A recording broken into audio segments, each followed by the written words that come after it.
Hi Tarun. Have you completed the class project? Yeah, I finished it last night. How about you? No, not yet. I'm having a hard time with the conclusion of my report. Do you need any help? Maybe just a little. Do you have a time today? No, I'm sorry. Today I have some work. Oh. I understand. Yeah, but I am free tomorrow. Tomorrow is good for me too. Can I come over or would you like to come here? It might be quieter at your house.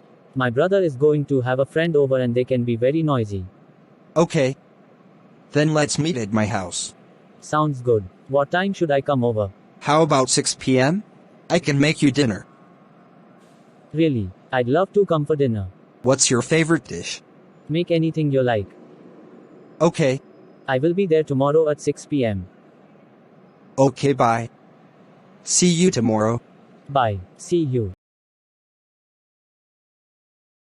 Great video. Mom, Yes. I found a good channel for study. Great, like the video, share it to your school friends, subscribe to it, but what's the channel's name? Wings of Fire Academy.